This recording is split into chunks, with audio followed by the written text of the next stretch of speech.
Oke teman-teman, malam ini kita akan memulai kajian Rabu malam kita dengan mengulang kembali materi yang pernah kita sampaikan beberapa tahun yang lalu tentang tajdidun niyah, memperbaharui niat. Kita akan bahas tentang min ajaibil ikhlas, di antara keajaiban-keajaiban ikhlas. Apa pentingnya niat dalam kehidupan kita? Bukan hanya dalam sholat dan ritual, tapi dalam kehidupan kita. Terus bagaimana ikhlas itu bisa merubah sesuatu yang sedang kita alami, baik itu musibah ataupun itu anugerah. Kemudian bagaimana cara kita menjadi seseorang yang mukhlis, sampai ke derajat tertinggi dari mukhlis itu adalah mukhlas. Jadi ada mukhlis, ada mukhlas. Orang mukhlis adalah orang yang sedang belajar menjadi ikhlas. Orang mukhlas, orang yang udah ikhlas banget. Jadi orang yang mukhlas itu gak ada bedanya antara dipuji sama dicelah. Itu mukhlasin. Ketika dia posting sesuatu, likersnya banyak atau malah hatersnya banyak, buat dia gak ngaruh. Itu mukhlasin. Gak gara-gara dia yang nge-like dan komen positifnya disanjung banyak, jadi dia semangat. Terus giliran di hate sama orang lain, dicela sama orang lain, dia jadi kayak pundung gitu. Ini berarti sedang belajar mukhlis. Orang mukhlas gak ada bedanya bagi dia antara emas dan batu. Sama di mata dia antara emas dan batu. Orang mukhlas sama di mata dia antara pujian dan celaan. Orang mukhlas sama di mata dia antara orang yang membalas kebaikannya atau justru mengkhianati kebaikannya. Dia tetap menolong orang tersebut. Ini mukhlasin, derajat tertinggi dari mukhlisin. Sehingga para anbiya kayak Nabi Yusuf, Nabi Musa, Allah menyebutnya mereka adalah mukhlasin. Wadhkur fil kitabi Musa innahu kana mukhlasan wa kana rasulan nabiyya. Salah satunya. Coba kalian ingat kisah tentang Musa. Musa adalah seorang hamba yang mukhlasan, mukhlas banget, yang udah gak ada bedanya dipuji orang, dicela orang, diikuti orang, ditinggalkan orang, buat dia gak beda. Dia tetap berbuat baik, dia tetap taat kepada Allah. Gak ada bedanya ketika dia berhijrah, kemudian hijrahnya ini menguntungkan atau hijrahnya ini menjadi ujian. Dia tetap berhijrah karena dia tahu hijrah itu baik. Dia tetap jujur karena jujur itu baik. Gak ada bedanya ketika dia jujur menguntungkan atau jujur malah jadi ujian. Saya gak bilang merugikan ya, karena jujur gak mungkin rugi, taat gak mungkin rugi, taubat dan hijrah gak mungkin rugi, cuman ujian. Buat dia kalau tahu itu baik ya dia lakukan. Mau untung, mau jadi ujian. Ya buat dia pokoknya lakuin aja. Ketika dia misalnya dalam sebuah transaksi gitu, dia jual beli mobil. Kadang-kadang gara-gara terlalu jujur, apalagi jual beli mobil second gitu. Kalau jujur resikonya kan agak susah cari untung nih. Dia bilang ini tangan pertama, karena emang belum berubah nama, tapi udah tangan ketiga padahal. Dia bilang ini belum pernah kecelakaan, mobilnya sehat banget. Kalau yang masih modelnya analog malah bisa diulik supaya kilometernya dikurangin. Gak tahu kalau yang digital. Artinya dia gak jujur demi dapat untung besar. Nanti untuk less guilty dia akan bantu anak yatim, panti asuhan, bikin tasyakur bin ni'mah di rumah kayak gitu kan. Ini proyek kecil, apalagi proyek besar. Ketika dia udah main dalam sebuah event, udah main dalam sebuah proyek-proyek pemerintah yang angkanya udah MM-an, dia susah untuk jujur. Lalu setelah dia gak jujur dapat untung supaya sedikit less guilty-nya, dia bantu pesantren, panti asuhan, bangun masjid atau tasyakuran di rumah, ngundang anak yatim. Nah sekarang kita coba kembalikan lagi, bukan itu yang disebut orang soleh. Orang soleh itu adalah ketika dia taat kepada Allah dalam keadaan sarra au dharra, dalam keadaan senang atau dalam keadaan susah, dan itulah mukhlasin. Alladzina yunfikuna fis sarra'i wad dharra. Orang yang tetap membantu orang lain. Yunfik itu kan bukan hanya ngeluarin duit ya, tapi inti dari yunfik atau infak itu adalah ngebantu orang. Kalau kita ngeluarin duit tapi nggak membantu orang, itu namanya juga yunfik. Tapi yunfik untuk dirinya, karena infak dalam bahasa Arab itu mengeluarkan harta. Cuman identiknya mengeluarkan harta di sini artinya bantu orang lain. Dia tetap bantu orang lain, fis sarra au dharra. Fis sarra ketika dia lapang rezekinya, Audharra ketika dia juga lagi terlilit hutang, dia juga lagi susah, dia juga belum makan tapi ngasih makan orang lain. Ini ringan. Yang berat itu adalah ketika ujiannya perasaan. Dia tetap bantu orang itu walaupun orang itu mungkin melupakan kebaikan dia. Dia tetap bantu orang itu walaupun orang itu adalah pernah nge-unfollow dia. Dia bantu orang itu walaupun orang itu ngeblok dia. Yang lebih berat lagi, dia bantu orang itu walaupun orang itu pernah mutusin dia. Dan saya juga belum kalau itu. Masih mukhlisin, belum mukhlasin. Mukhlisin lagi belajar ikhlas, belum benar-benar jadi orang yang ikhlas. Bisa nggak kita ngelakuin satu kebaikan tanpa lagi membedakan antara efek dari kebaikan itu nguntungin atau justru menjadi ujian. Nah ini kalau udah nggak ngaruh lagi efek itu, insya Allah kita udah menjadi hamba yang mukhlason. Kalau yang mukhlason, maka setan udah nggak bisa lagi nggodain kita. Karena ketika setan berakad dengan Allah setelah Allah memarahinya gara-gara nggak mau sujud kepada Adam, kemudian kata setan, akan saya goda hamba-hambamu selama saya masih ada di dunia, kecuali hambamu yang mukhlason. Itu nggak bisa digoda sama setan. Kenapa? Mau goda pakai apa? Udah nggak ada bedanya di dia antara nikmat dunia dengan ujian dunia. Dia cuma tahu ini taat, ini baik, ini halal, dia kerjakan. Mau itu untung, mau itu jadi ngerugiin dia dalam tanda petik, mau itu malah buat orang meninggalkan dia lakukan dengan akhlak yang tetap santun. Ini yang kita belajar dari menjadi seorang hamba yang ikhlas, menjadi seorang hamba yang mukhlas, sampai akhirnya kita lebih mudah melakukan kebaikan. Kayak misalnya kan ujian buat kita tuh kadang di keluarga aja. Ada anak yang bilang, Ustadz, memang masih pantas saya berbakti sama ayah yang dulu pernah ninggalin saya, nggak nafkahin saya, zalim sama saya, pernah nyakitin fisik saya, dan segala macam. Kan ada pertanyaan gitu kan kita sebagai anak. Padahal nggak usah nanya gitu juga, yang namanya orang tua pasti berjasa dalam hidup kita. Dan sepanjang hidup kita berbakti kepada mereka, itu belum bisa ngebayar satu aja pengorbanan mereka untuk kita.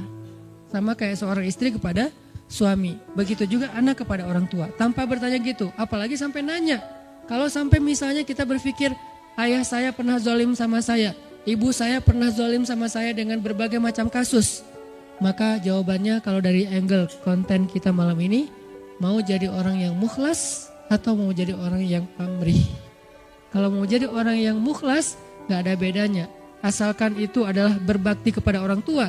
Apapun orang tuanya, mau orang tuanya baik atau menurut dia gak baik, yang namanya Allah suruh berbakti ya saya berbakti. Orang saya kan ngelakuinnya karena Allah. Berakatnya kepada Allah bukan kepada makhluk. Itu kan inti dari ikhlas. Berakad dengan Allah bukan berakad dengan makhluk. Kalau berakad dengan Allah maksudnya apa? Berarti kita minta rewardnya dari Allah. Minta apresiasinya dari Allah. Minta kebaikannya dari Allah bukan dari makhluk. Yang kita harapin like dari Allah. Yang kita harapin di-repost oleh Allah. Karena ada sahabat-sahabat yang captionnya pernah di-repost sama Allah di Al-Quran. Salah satu sahabat yang captionnya di-repost siapa? Umar bin Khattab. 3 kali di-repost oleh Al-Quran. Itu keren banget. Sampai ada sahabat captionnya dia di-repost oleh Al-Quran. Jadi ayat itu mengulang kembali kata-kata Umar. Salah satunya di surat At-Tahrim. Kemudian nanti ada di surat Al-Anfal. Kemudian ada juga di surat Al-Ahzab. Allah nge-repost kata-kata Umar bin Khattab. Ini menunjukkan bahwa ikhlas banget, yang diharapin adalah reward dari Allah, apresiasi dari Allah, anugerah dari Allah, hadiah dari Allah, kebaikan dari Allah. Ustadz, kalau misalnya gak berharap apa-apa bahkan dari Allah, itu bukan ikhlas. Karena makna ikhlas itu bukan tidak berharap apa-apa. Makna ikhlas itu murni. Arti murni berharap hanya kepada Allah. Karena kalau sampai kita gak berharap surga, gak berharap dibebaskan dari azab neraka, gak berharap dibantu oleh Allah, itu bukan ikhlas. Itu apa Ustadz? Itu istaghna. Ini ada sedikit yang harus kita perbaiki dari persepsi tentang makna ikhlas. Apa bedanya ikhlas dengan istaghna? Kalau ikhlas tidak berharap kecuali kepada Allah. Kalau ke Allah dia berharap surga. Allah sendiri yang menjanjikan kan? Wa'adallahu alladhina amanu misalnya, wa basyiril ladzina amanu wa amilus solihat anna lahum jannat. Ayat kayak gitu kan banyak banget di Al-Qur'an ya. Allah menyediakan untuk mereka ampunan, Allah menyediakan untuk mereka surga, Allah menyediakan untuk mereka kebaikan. Wa may yattaqillaha yaj'al lahu makhraja wa yarzuqhu min haitsu la yahtasib, yukaffir anhu sayyiati wa yu'dhim lahu ajra, yaj'al lahu min amrihi yusra. Ayatnya banyak banget. Kalau Allah udah nawar-nawarin terus kita bilang, "Dah saya mah enggak butuh itu." Itu namanya istagna. Istagna arti bahasanya merasa enggak butuh. Terjemahan lebih umumnya lagi, sombong. Jadi kalau kita enggak berharap apa-apa ke Allah, justru Allah tuh enggak suka. Bukan Allah salut. Hebat ya hamba ini ya, ngelakuin kebaikan enggak berharap apa-apa. Enggak. Itu Allah enggak suka. Kalau kita ke teman, kita suka. Karena ketika dia berharap sesuatu ke kita jadi beban. Kalau Allah itu enggak jadi beban. Jangan samakan Allah dengan makhluk. Ketika kita berharap terus Allah jadi beban. Ntar dulu saya mau cuti, kenapa? Bebannya banyak banget, semua orang berdoa ke saya. Kan enggak gitu Allah.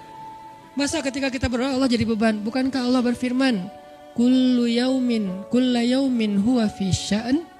Setiap hari Allah sibuk, walaupun sibuk, wala ya'uduhu hifzuhuma. Allah enggak pernah kerepotan. Wala ya'uduhu hifzuhuma. Allah enggak pernah kerepotan untuk memelihara, menjaga dan memberikan hak huma, langit dan bumi dan apa yang ada di dalamnya.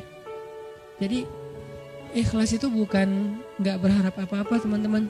Ikhlas itu tidak berharap kecuali kepada Allah saja. Ke Allah berharap surga. Ya Allah beri saya surga. Sampai Nabi bilang, kalau kalian minta surga, mintalah surga Firdaus yang paling tinggi.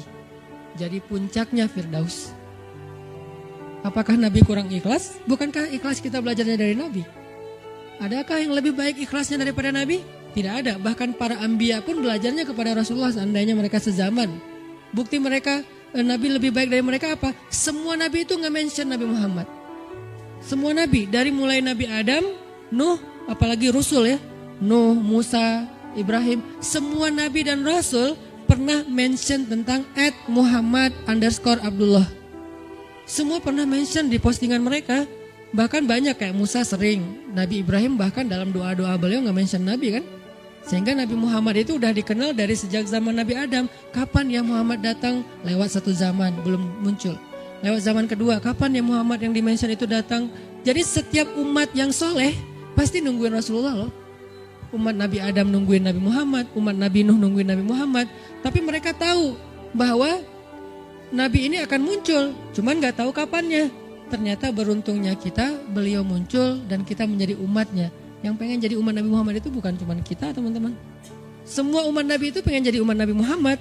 Walaupun mereka gak bilang, aduh nyesel jadi umat Nabi Musa. Gak gitu juga sih. Mereka menghargai Musa, cuman mereka juga kayak berandai-andai punya wish gitu ya. Bisa gak ya jadi umat Nabi Muhammad? Kenapa? Karena Nabi Muhammad ini paling keren, paling luar biasa.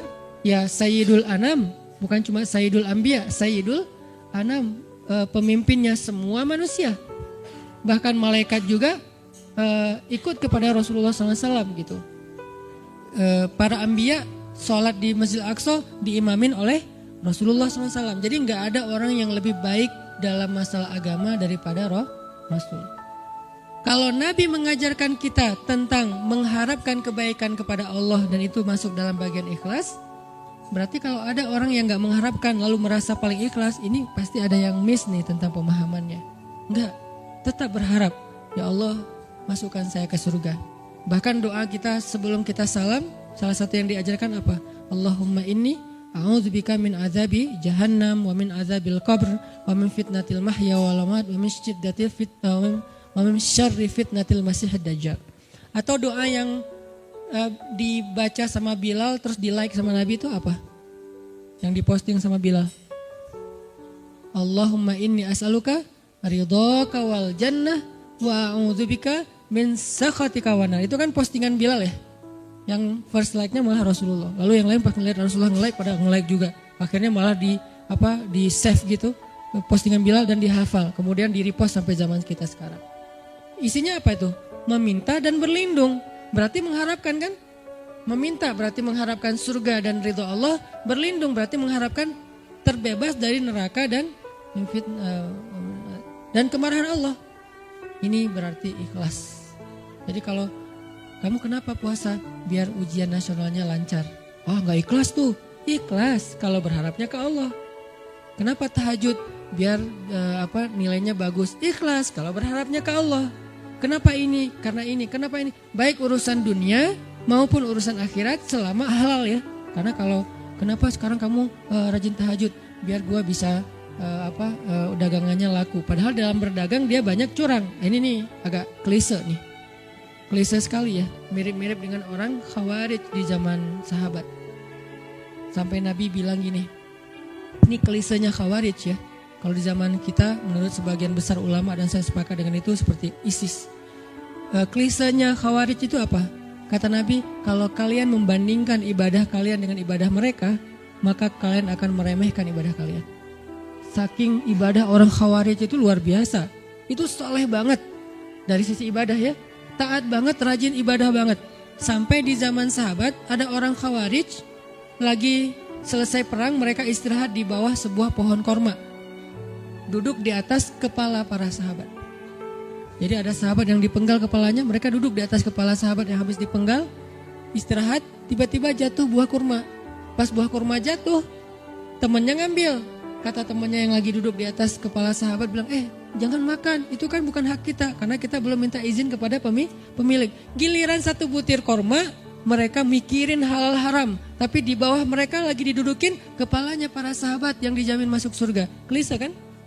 Ini yang sering terjadi. Kadang-kadang kita dari satu sisi ahli ibadah, malam tahajud, siang puasa, tapi komen di sosial media masih istilahnya gibah, buka aib, apa-apa segala macam. Ini berarti kita kayak agak sedikit aneh gitu kesolehannya.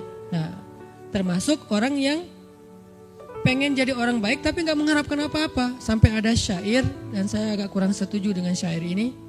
Mengatakan, ya Allah, kalau saya berbuat baik karena pengen surga, tutuplah pintu surga itu dari saya. Gitu kan ya?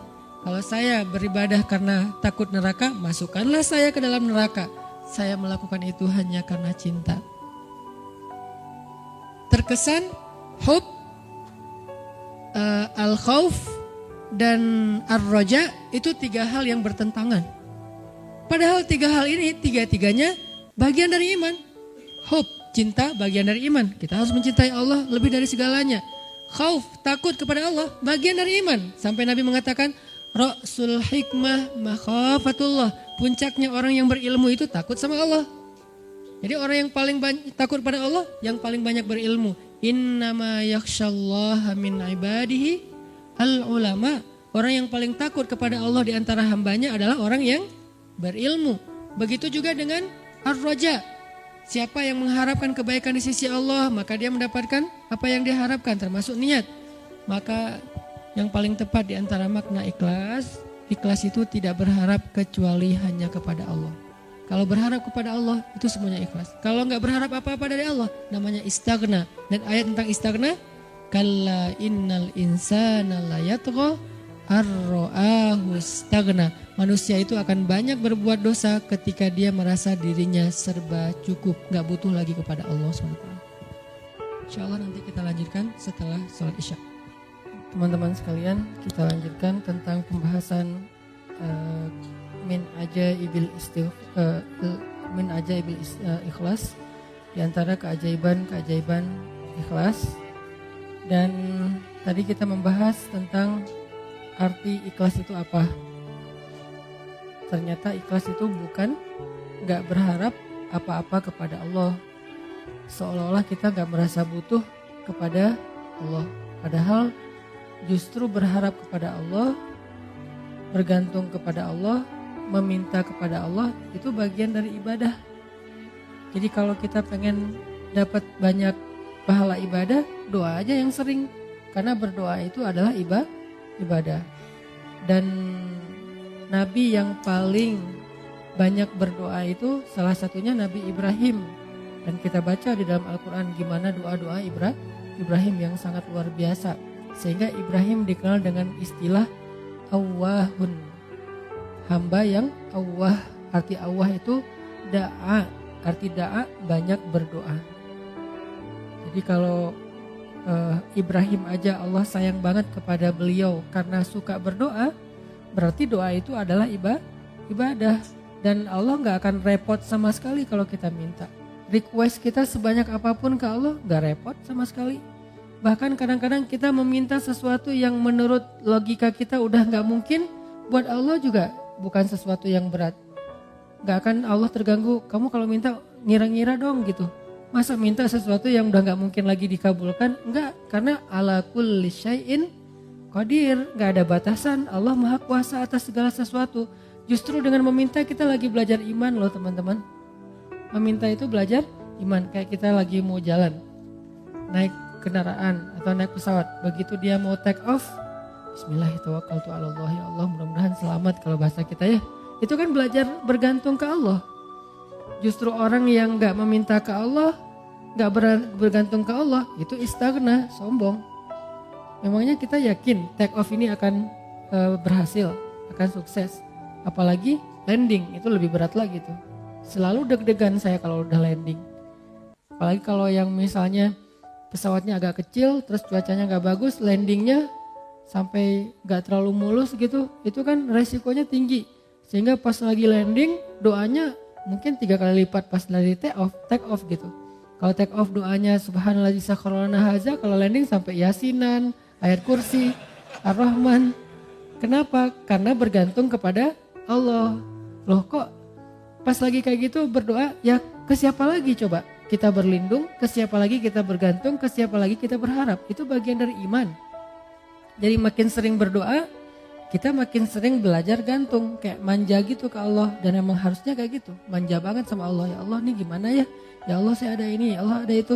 Terus saja setiap hari tuh laporan ke Allah, dia dikit-dikit nge-mention Allah, dikit-dikit angkat tangan. Allah sayang banget sama hamba yang kayak gitu. Justru kalau hamba ngerasa, ini mah masih bisa dikerjain sendiri, ntar aja kalau udah susah baru minta sama Allah. Allah gak suka yang kayak gitu, itu bukan mandiri, itu istaghna, sombong. Masuk hal yang sepele aja minta ke Allah. Nabi bilang, mintalah kepada Allah walaupun garam. Garam aja mau masak minta ke Allah, walaupun sederhana mungkin bahasanya. Ustadz, garam itu bukan minta ke Allah, beli ke warung, ke Alfamart, bukan minta ke Allah. Mungkin beli bisa juga dapat garam dengan seizin Allah pastinya. Tapi kita jadi nggak belajar iman, kita nggak dapat pahala. Apa susahnya sih tinggal bilang ya Allah ini kurang garam, Bismillah, jalan aja nyari garam. Dapat garam, ada 2 orang, yang satu beli garam di warung tanpa Bismillah, yang kedua beli garam di warung dengan Bismillah. Dua-duanya dapat garam, tapi yang kedua dapat plus pahala, iman, makin disayang sama Allah. Siapa tahu lewat masakan yang dia masak dengan Bismillah itu rasa cinta Allah tanamkan dalam hati suaminya. Kalau belum punya suami, siapa tahu itu calon mertuanya. Kan kata Nabi, di balik nama Allah selalu ada kebaikan kan? Jadi kalau kita bilang Bismillah gak ada ruginya. Tinggal kita bilang, ya Allah kurang garam, Bismillah, cari aja garam di warung. Yang kedua, dianggap itu mah gak perlu Bismillah juga dapat, yang namanya garam gampang carinya. Ya, dua-duanya dapat garam, dua-duanya masukin garam ke dalam masakan itu. Tapi yang satu berkah, yang satu tidak berkah.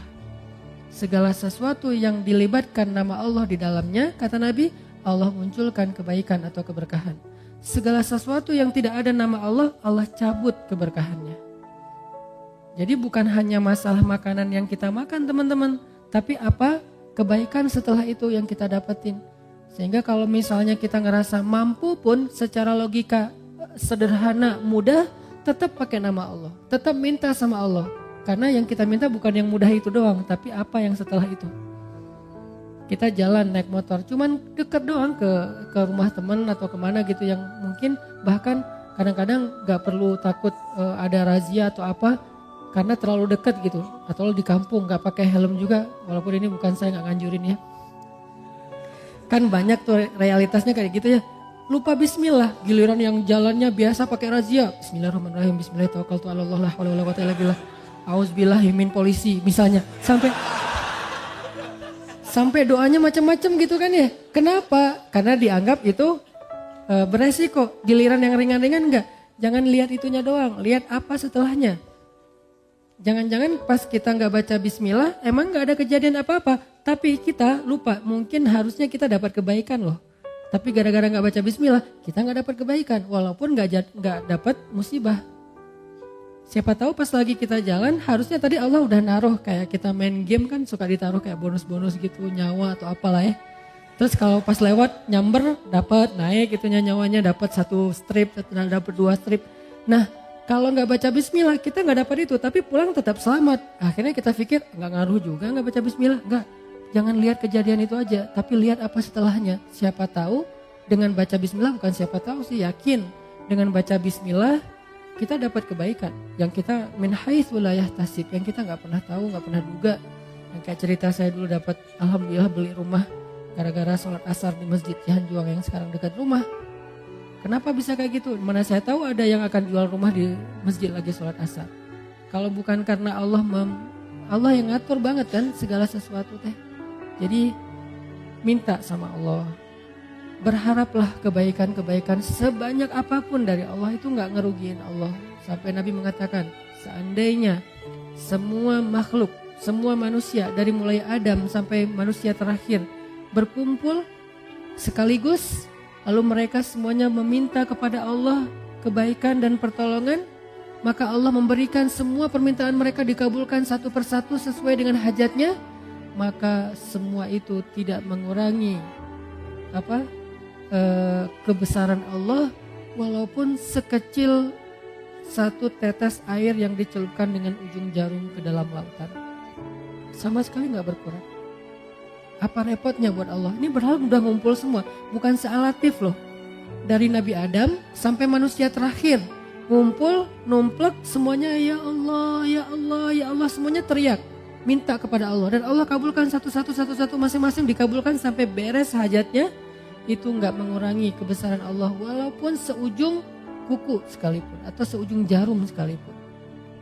Jadi keliru kalau kita memahami seolah-olah Allah jadi repot gara-gara kita minta terus. Nggak enak minta sama Allah terus, mending kita beribadah aja, jangan banyak minta, malu. Enggak, justru Allah kalau kita minta, Allah malu nggak ngasih. Kan kata Nabi, Allah itu malu kalau hambanya mengangkat kedua tangannya dan meminta yang baik untuk tidak mengabulkan Allah, itu malu, pasti dikabulkan sama Allah. Bahkan yang mustahil menurut kita. Mustahil menurut kita, iya. Minta aja sama Allah, enggak namanya minta sama Allah apa susahnya sih? Tinggal bikin aja standar. Ya Allah, standar saya tingginya sekian, kulitnya warnanya ini, wajahnya enggak perlu pakai foundation, memang udah kinclong. Bibirnya jarak dari 1 kilo kelihatan merahnya, saking orangnya tuh kayak natural banget cantiknya, kayak Aisyah. Ya Allah, saya pengen gitu banget. Agak-agak mustahil mungkin menurut kita ya, tahu diri lah ya. Ya kayaknya mustahil sih Allah, tapi kan buat Allah gak ada yang mustahil. Buat saya itu mustahil, gak mungkin. Tapi buat Allah siapa tahu bisa. Dan pasti bisa, yakin 100% bisa. Kok bisa Ustaz? Emang Ustaz dapat? Dapat dong. Kalau saya bilang enggak, ntar gak dibukain pintu. Insya Allah pasti dapat teman-teman. Kalau misalnya gak dikasih di dunia, dikasih di akhirat, yang pasti dikasih. Ustadz, kenapa gak dikasih di dunia? Daripada kita kaget, terus daripada kita lagi akhirnya jadi fitnah, kita gak sanggup menanggung punya pasangan secantik bidadari, banyak banget yang ngelirik dia, tiba-tiba followersnya naik, kan kita sendiri yang repot kan. Nah, akhirnya dikasih yang kita sanggup menanggung kecantikan itu.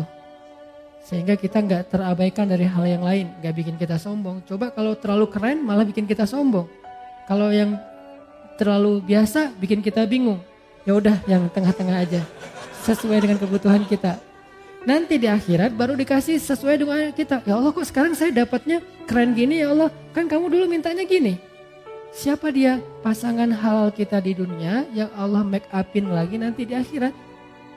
Make up dunia aja bisa berubah orang, yang kan banyak tuh di Instagram yang viral gitu kan. 2 foto kan ya, ini yang asli, ini hasil make up. Atau 3, asli make up editan. Yang ketiga paling keren kan. Nah, kebayang gak editan di dunia aja pakai apps itu bisa sekeren itu. Gimana editan akhirat? Allah yang edit. Jadi juru riasnya tuh langsung Allah yang ciptakan. Pas dibangkitkan dari kubur, bulu mata udah lentik. Kamu siapa? Kan aku. Kok udah berubah, bulu mata udah lentik, alis udah bertaut, nggak lurus gini kayak balok ya, bertaut gitu. Udah keren pokoknya. Minta aja lah, apa susahnya sih minta sama Allah, tinggal ya Allah saya gini. Bukan hanya dalam masalah jodoh, dalam masalah rezeki. Minta aja yang banyak. Kenapa takut meminta yang baik-baik dari Allah? Ya Allah jadikan saya orang kaya, tapi orang kaya yang dermawan. Jangan kaya kayak Qarun, tapi kaya kayak misalnya Nabi Ayub. Kayanya ya, bukan sakitnya. Diperjelas, takutnya nanti dikasih. Kamu pengen kayak Nabi Ayub, tuh sakit aja 17 tahun. Ya Allah bagian itu saya lupa bilang. Kalau doa juga kadang-kadang harus hati-hati gitu. Ya Allah saya pengen kaya seperti Ayub yang dermawan. Ibrahim tuh, gimana kayanya Ibrahim? Kita kan jarang tahu kalau Ibrahim tuh orang kaya kan. Kaya banget loh. Ukuran kekayaan Ibrahim apa teman-teman? Setiap malam Ibrahim itu menyembelih 100 ekor onta untuk para tamu yang berziarah ke Masjidil Aqsa. 100 ekor onta. Satu onta itu 40 juta harga paling murahnya. Kali 100 berapa? 4 miliar ya.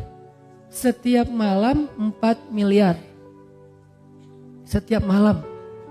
Bukan setahun sekali.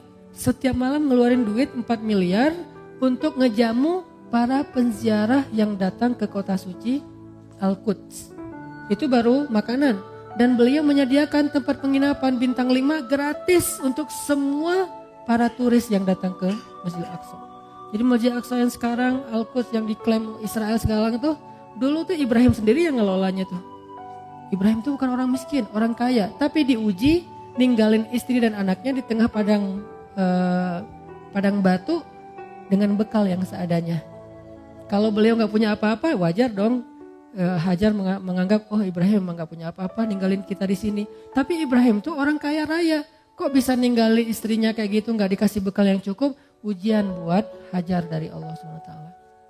Sehingga akhirnya Hajar belajar iman kayak gitu-gitulah. Jadi minta aja. Kalau misalnya Allah nggak ngasih di dunia kekayaan sebanyak yang kita minta, dikasih kekayaan di akhirat. Dan kekayaan di akhirat juga kita butuh. Bahkan di akhirat kita lebih butuh lagi jadi orang kaya daripada dunia. Kenapa? Karena di akhirat kita menjadi orang yang perjalanan sendirinya itu cukup lama. Gak dibantu siapa-siapa itu cukup lama. Baru setelah periode ini lewat, baru nanti akan ada periode kita ketemu lagi dengan pasangan kita, ketemu lagi dengan keluarga kita, yang pasti gak akan ketemu lagi dengan mantan kita. Itu ada adegan kayak gitu nanti di akhirat. Masa di surga ketemu mantan kan baper ya. Kenapa sih kamu udah masuk surga masih sedih? Itu. Kok mereka berduaan gitu-gitu amat sih, selfie-selfian aja dari tadi. Nah kamu pasangannya di mana? Ketinggalan di padang mahsyar. Kok bisa? Kebanyakan gosip. Jadi hisapnya lah lama gitu. Ini definisi dari ikhlas. Ikhlas itu berharap kepada Allah yang baik-baik dunia dan akhirat. Yang kedua, Nabi SAW bersabda hadis yang paling populer. Bahkan hadis ini bisa dibilang Al-Fatihahnya hadis. Al-Fatihahnya kedudukan hadis ini di dalam hadis-hadis Nabi seperti kedudukan Al-Fatihah di dalam Al-Quran. Innamal a'malu binniyat wa innama likulli imri'in ma nawa dan seterusnya. Hadis Bukhari Muslim dari Umar. Nah kata Nabi innamal a'malu binniyat. Amal itu tergantung niat. Arti amal ucapan, penglihatan, pendengaran, perbuatan, tingkah laku, semua yang zahir kita nih innamal a'malu binniyat. Akan Allah nilai, akan Allah anggap kebaikan atau tidak tergantung di sini teman-teman, bukan yang di zahir. Makanya ada hadis yang menjelaskan hadis ini kan, ada hadis dijelaskan oleh hadis, ayat dijelaskan oleh ayat gitu kan, ayat dijelaskan oleh hadis kan, sesama teks ini saling menjelaskan. Hadis Nabi bilang innallaha la yanzuru ila aswarikum wala ila amwalikum wala ila a'malikum walakin yanzuru ila qulubikum. Allah ngelihatnya bukan ke penampilan kalian dulu. Allah nggak ngelihat perbuatan kalian dulu. Allah nggak ngelihat harta kalian dulu. Allah ngelihat hati kalian dulu. Yang ngelihat hati di sini artinya apa? Hatinya baik atau enggak? Bukan. Ikhlas apa enggak? Itu maksud dari Allah ngelihat hati dulu. Sehingga kalau misalnya kita mau dihargai oleh Allah, diberikan balasan kebaikan oleh Allah, ini dulu yang harus kita islah. Disebut dengan istilah tajdidun niyat. Perbaharui ini Niat. Kenapa perbaharui niat? Karena niat ikhlas itu dijaga teman-teman, gak cuma di awal. Ada orang di awal ikhlas, tapi di tengah riya. Lawan dari ikhlas itu by the way riya. Ada di awal ikhlas, di tengah ikhlas, di akhir riya. Ada di awal ikhlas, di tengah ikhlas, di akhir ikhlas, setelah beberapa tahun riya. Begitu sekali dia riya, hangus habis semua kebaikan dari apa yang kita udah lakuin. Contoh, kan kita tuh bukan tipe orang yang insya Allah levelnya di awal udah riya ya. Insya Allah tuh bukan kita, gak mungkin kita mau tilawah, dengerin gua tilawah riya ya. Oh, enggak kan, kita bukan tipe gitu. Insya Allah kita di satu level di atasnya. Orang yang insya Allah di awalnya ikhlas. Gak mungkin juga kita misalnya mau ngelakuin satu kebaikan semuanya terus kita niatkan. Kalau orang yang niatnya dibaca usolli sunnata tahiyatul masjid rakaatain lillahi ta'ala. Kan gitu kan ya. Ini riya sengaja. Usolli sunnata misalnya duha rakaatain riyaan linnas Allahu akbar. Kan enggak ada. Apa riyaan linnas atau riyaan linnas? Ya Allah saya sengaja nih sholat 2 rakaat. Maaf ya Allah, kali ini agak-agak kurang ikhlas. Riya aja deh sekali-kali kan gak apa-apa. Allahu akbar. Gak ada, kita tuh bukan level itu. Kita level orang yang insya Allah dari awal pasti ikhlas. Karena kita tahu bahayanya riya. Tapi kegoda di tengah. Saya dulu awal-awal pulang dari Kairo, karena dianggap ustadz suruh ngimamin. Oh ya, ikhlas kan? Kata Nabi, hiasilah Al-Quran dengan suara kalian. Oh ya udah, saya hiasi semampu saya dengan suara saya. Alhamdulillahi Rabbil Alamin. Di tengah gitu kan ya. Begitu ada yang nangis di belakang. Bagus juga ya suara saya. Mulai. Di awal ikhlas, di tengah riya. Dan apakah saya berniat mau riya? Enggak. Riya itu bukan kita niatin. Yuwaswisu fi sudurin. Nah setan yang membisikkan dalam hati kita. Dan itu bukan disengaja. Sehingga kita tajdid. Begitu setan, bagus juga suara lu. Astagfirullahaladzim. Bagus. Enggak sih. Ngomong dalam hati yang jujur. Karena alimun bidatis sudur. Allah tuh tahu banget lah isi hati kan. Kalian gak usah bohong deh sama gua. Sama Allah tuh gak bisa bohong. Wa asirru qaulakum awijharu bih. Innahu alimun bidatis sudur. Kalian merahasiakan, kalian tampakkan. Tahu banget lah Allah apa yang kita rasain. Jadi rugi banget kita bohong sama Allah dalam hati itu kayak konyol banget tuh. Allah tahu isi hati kita sejelas kita berteriak. Misalnya kita teriak, bagus juga ya suara saya, kan jelas tuh. Tapi dalam hati, bagus juga ya suara saya. Jelas buat Allah tuh gak ada bedanya. Bukan apa-apa, enggak kayak gitu. Jelas banget, sejelas kita bersuara lantang, sejelas itulah suara di dalam hati kita. Di sisi Allah gak ada yang beda. Jadi gak usah bohong deh sama Allah.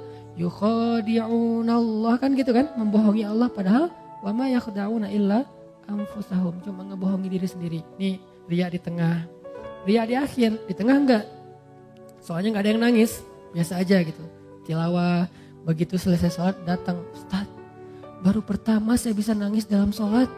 Di Masjidil Haram aja saya gak bisa nangis, di belakang Ustaz saya nangis. Oh iya Pak, Alhamdulillah istiqomah ya Pak. Dalam hati, Bapak baru tahu. Mulai yuwas-wis, Bapak gak pernah lihat YouTube saya. Mulai yuwas, itu kan terjadi kan. Saya pernah ngerasain itu teman-teman, makanya tajdid, perbaharui lagi. Kayak pas sholat di mall, itu yang paling agak gregetan. Sholat di mall kan di basement gitu, musola, sholat maghrib. Karena saya pakai kaos, pakai celana biasa, gak disuruh jadi imam dong. Yang disuruh jadi imam bapak-bapak yang pakai bajunya rapi, imamin aja. Saya, oh ya udah kita lihat aja nanti.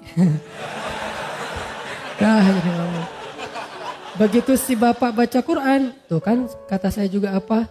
Udah gak usah lama-lama, al-ikhlas aja gitu. Besok-besoknya kepancing nih. Jadi kayak gak percaya gitu kan sama orang, lihat muka-mukanya kayaknya nih orang-orang polos nih. Pas lagi mau dorong-dorong, saya kayak kedorong gitu. Siapa sih yang dorong saya gitu? Pura-pura kedorong gitu. Ini bukan saya loh yang mau ya, nggak tahu siapa sih yang dorong saya gitu. Udah, Sof, benerin Sof. Dalam hati, Sof udah, dengerin ya. Nih gini nih tilawahan yang bener nih. Allah, Ria. Mau saya baca 1 juz, 10 juz, 30 juz. 1 huruf pun gak ada nilainya di mata Allah. Innamal a'malu binniyat.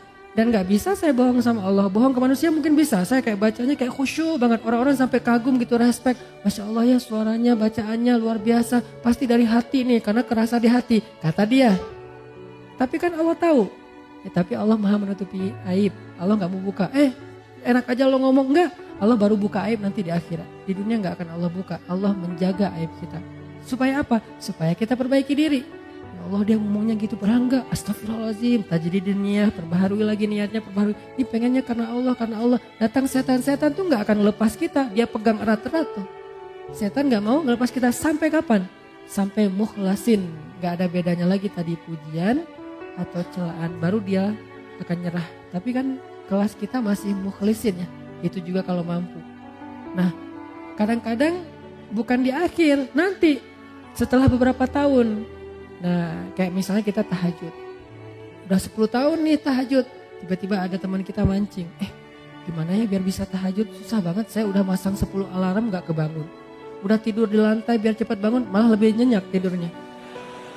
Gimana sih cara biar tahajud? Saya udah olahraga siang harinya biar malamnya tidur awal jadi cepat bangun. Tetap aja olahraga, tidur ya tidur, gak bangun-bangun. Gimana ya caranya? Kita kepancing. Awalnya niatnya ikhlas juga, pengen sharing, pengen ngasih semangat. Sebetulnya sih tahajud itu gampang kalau udah jadi habit. Gitu. Gimana maksudnya? Lah kalau udah jadi habit mau dia capek, pulangnya telat, yang namanya jam 2 pasti udah kebangun. Biar jadi habit berapa lama? Ya standarnya sih 10 tahun. Kalau kamu gimana? Ya alhamdulillah 10 tahun. Habis semuanya. 1 malam pun gak ada nilainya, coba. Sayang banget kan? Ria itu menghanguskan semua amal kita yang kita riakan seperti api menghanguskan kayu sampai jadi debu. Gak bernilai lagi, gak bisa dipakai apa-apa. Tapi ria ini sepele banget, halus banget, gak berasa. Dia muncul tanpa kita niatkan. Gak ada niat kita pengen ria pastinya. Gak mau. Lu tanya dong ke gue tentang tahajud biar gue bisa ria. Gak mungkin kan. Gak ada kayak gitu. Dia kepancing oleh orang lain. Lebih parah lagi kadang-kadang kepancingnya justru karena celaan. Kita dipancing oleh orang-orang yang gak menghargai kita. Lu gak tahu ya. Kayak misalnya seorang istri.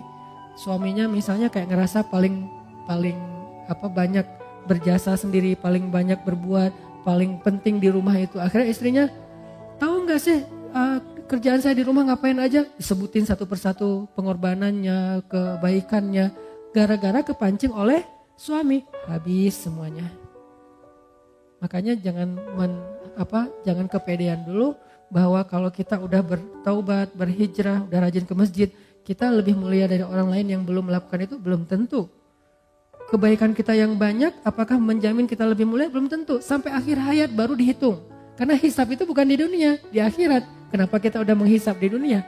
Arti menghisab udah langsung bikin nilai bahwa saya lebih baik dari kamu, bahwa saya lebih mulia dari kamu. Ngapain kita katakan itu?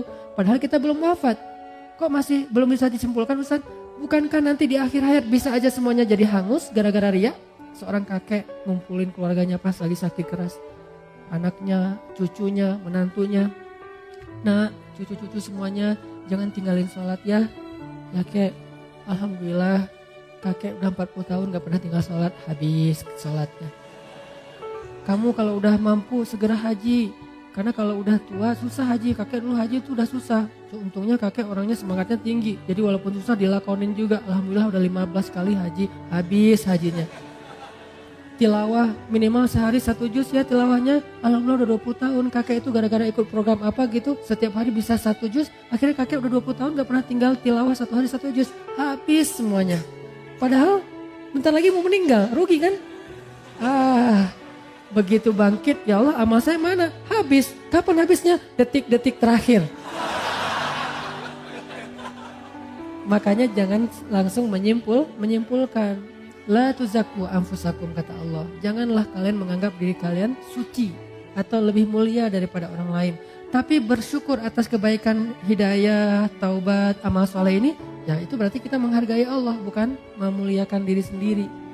Ini jadi amal itu sangat tergantung kepada apa yang ada di dalam hati kita. Ada orang yang dengan lisannya ngomong baik, tapi di sisi Allah itu bukan kebaikan. Contoh, wa minan nasi may yaqulu amanna billahi wa bil yaumil akhir.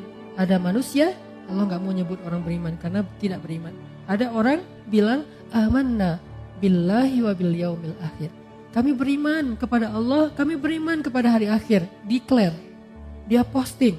Dia bilang kami beriman kepada Allah dan hari akhir. Allah komen. Kata Allah apa? Wa ma hum bimu'minin. Mereka tidak beriman. Padahal udah ngomong. Kok masih ditolak sama Allah? Alasannya apa? Fi qulubihim marad. Di hati mereka ada penyakit. Apa penyakitnya? Khida, riya. Mereka tidak mengatakan itu kecuali untuk mendapatkan simpatik dari manusia, bukan dari Allah. Berarti ucapan doang belum tentu. Kita astagfirullah, astagfirullah, astagfirullah, astagfirullah. Ucapan kan?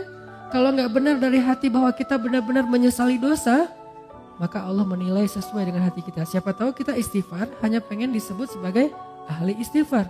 Astagfirullah, astagfirullah, astagfirullah. Begitu ada orang dekat dengan kita, astagfirullahaladzim, astagfirullah, astagfirullah. Makin kencang istighfarnya. Perasaan tadi pelan-pelan biasa-biasa aja. Kenapa jadi lebay gitu? Karena ada orang kanan kiri. Gitu juga dengan sholat. Begitu sholat sendiri cepat-cepatan. Gitu sholat berjamaah baru juga takbir. Allah. Dari mana juga bacaan sholat adanya gitu kan ya. Saking menghayati. Kenapa? Karena dia dilihat orang lain. Allah tahu banget lah yang gitu-gitu, gak usah acting deh di depan Allah. Begitu kita acting, Allah bilang fi qulubihim marad. Yang masalah itu bukan zahir kamu. Berdiri takbir kamu itu udah sifat sholat Nabi. Naruh ininya sifat sholat Nabi. Berdirinya sifat sholat Nabi. Bacaannya bacaan Nabi. Kenapa bacaan Nabi? Di hari ini Nabi baca surat ini. Sholat ini Nabi baca surat ini. Sampai sedetail itu. Rukunya itu benar-benar bisa naruh air dan gak tumpah. Saking sifat sholat ruku Nabi. Sujudnya bisa masuk anak kambing. Kan bangetlah zahirnya. Tapi kalau dalam hatinya dia berpikir, nih kalian lihat nih, ini baru sifat sholat Nabi. Kalian belajar sama saya, habis semuanya tuh. Kenapa? Fi qulubihim marad. Hatinya ada riya. Jadi Allah innamal a'malu binniyat, maksudnya yang Allah nilai pertama ini dulu. Kalau ininya benar, zahirnya ada kurang-kurang dikit, Allah sempurnakan. Kalau zahirnya sempurna, di sini kurang, Allah hilangkan. Allah anggap gak ada apa-apa, gak ada kebaikan apapun, gak ada nilai. Jadi tergantung di sini ternyata. Kan ada kisah orang yang pengen sedekah, diam-diam kan, tiga kali salah. Dia bilang, ya Allah, nanti kalau udah malamnya larut, orang semuanya pada tidur, saya baru mau sedekah. Ini berarti dia sedekahnya kan diam-diam ya, gak ada yang lihat ya, ikhlas gitu. Karena ada dulu cicitnya Nabi, Ali bin Husain Zainal Abidin. Beliau itu kalau mau ngasih sedekah ke orang miskin, tunggu sampai semua orang dalam kampung itu tidur. Begitu orang udah pada tidur, baru keluarlah Ali bin Husain bawa roti, naruh di depan rumah orang-orang miskin. Terus pulang aja. Dan gak mungkin juga orang miskin pakai CCTV kan. Jadi dia tahu gak ada yang lihat, ditaruh. Pulang, pagi-pagi orang miskin buka pintu, ada kantong di dalamnya roti. Setiap malam kayak gitu. Dan gak ada yang tahu kalau itu Ali bin Husain. Kapan taunya? Begitu Ali bin Husain Zainal Abidin wafat, udah gak ada lagi roti di depan rumah orang miskin. Baru orang mengatakan berarti selama ini yang ngasih adalah Ali bin Husain Zainal Abidin. Saking merahasiakan amal, biar Allah dan saya aja yang tahu. Kita berdua aja ya, Allah yang tahu, yang lain gak usah. Itu romantis banget loh sama Allah. Jadi kalau ada yang ngomong, tuh gak pernah sedekah. Allah dia gak tahu. Biar kita aja sama Allah yang tahu. Itu keren loh.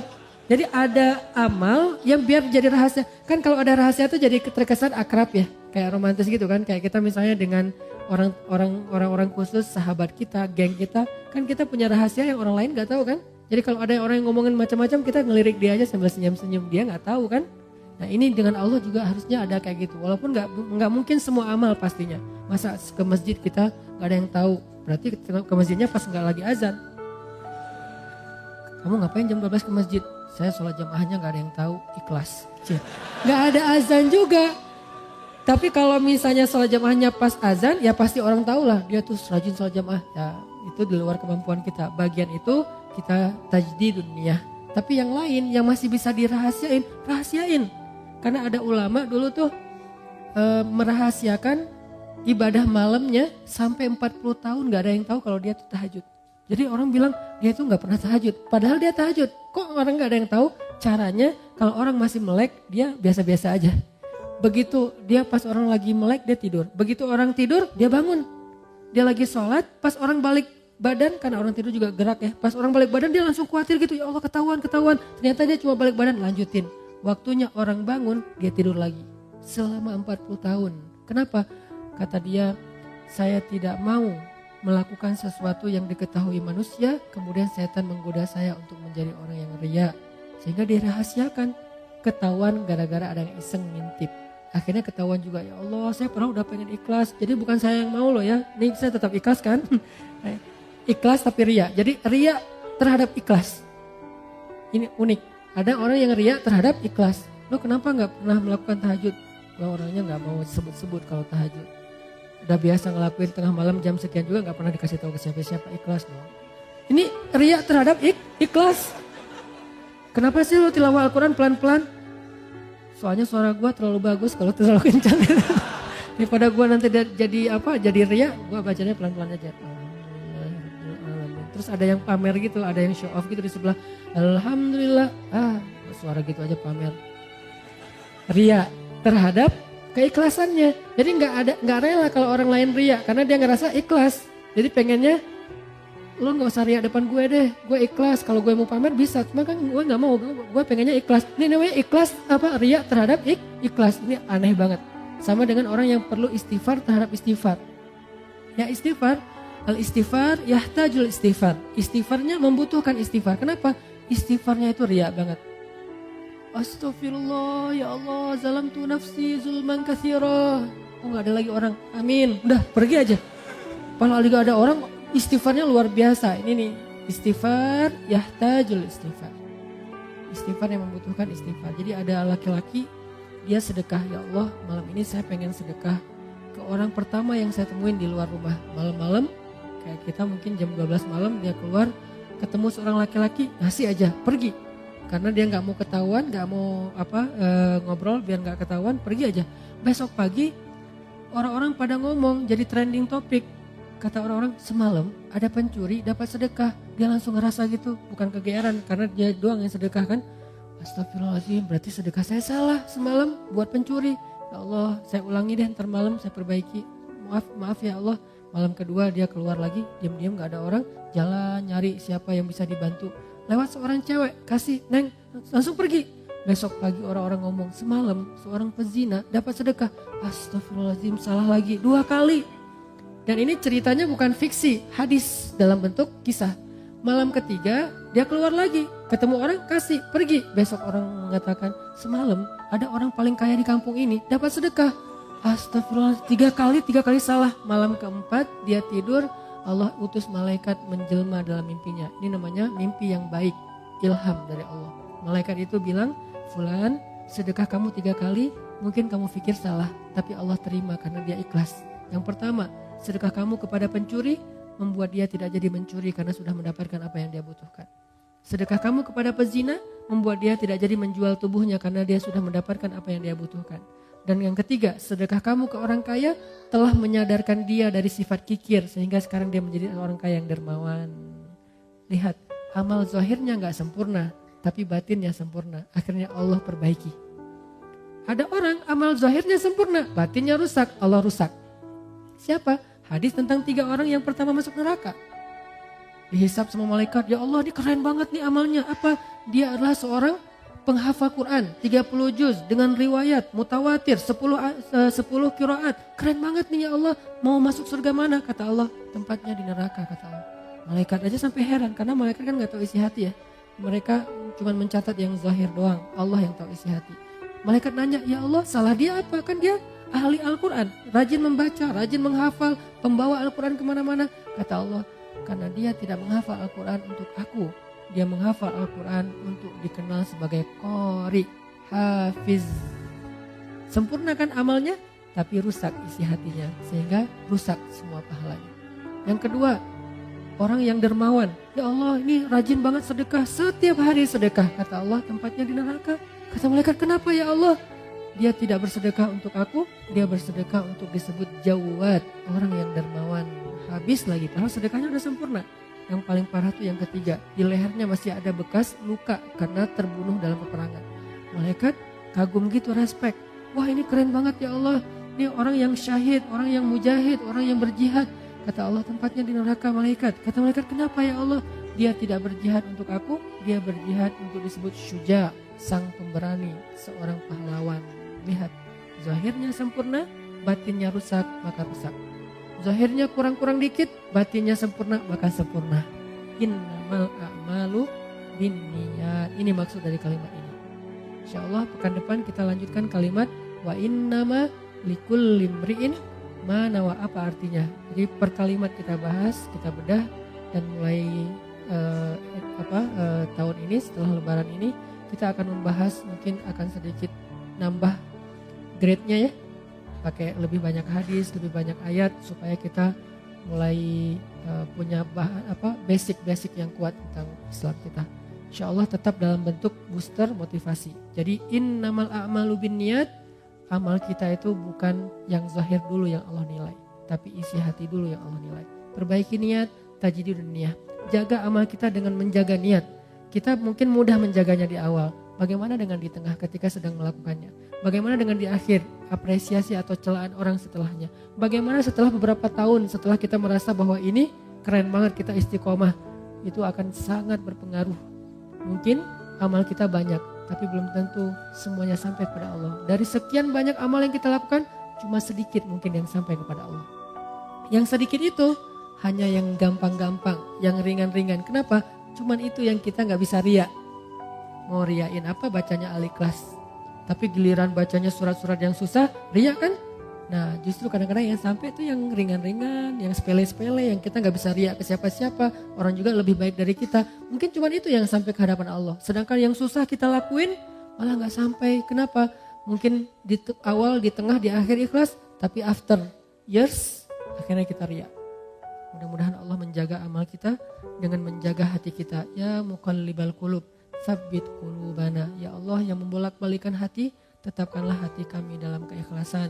Rabbana la tuzigh qulubana ba'da idh hadaitana. Ya Allah, jangan gelincirkan hati kami condong kepada keburukan setelah Engkau beri petunjuk. Ya musarrifal qulub, sarrif qulubana ila ta'atik. Wahai yang mengalihkan hati, alihkanlah hati kami kepada ketaatan kepadamu. Allahumma habbib ilainal iman wa zayyinhu fi qulubina wa karrih ilainal kufra wal fusuqa wal isyan waj'alna minar rasyidin. Ya Allah, jadikan kami cinta kepada iman dan amal soleh, dan jadikan rasa cinta itu indah di dalam hati kami, dan jadikan kami benci kepada kekufuran, kedurhakaan dan dosa, dan jadikanlah kami termasuk orang yang mendapatkan petunjuk. Allahumma ighfir lana wa liwalidayna. Ya Allah, ampunkan dosa-dosa kami, ampunkan dosa kedua orang tua kami. Jika ada kebaikan-kebaikan yang kami lakukan, maka alirkanlah juga pahala itu kepada kedua orang tua kami. Karena tidaklah kami mendapatkan satu kebaikan kecuali itu kami tahu dari orang tua kami, diajarkan oleh orang tua kami, dibesarkan oleh orang tua kami. Maka pahalailah kedua orang tua kami atas setiap kebaikan yang kami lakukan.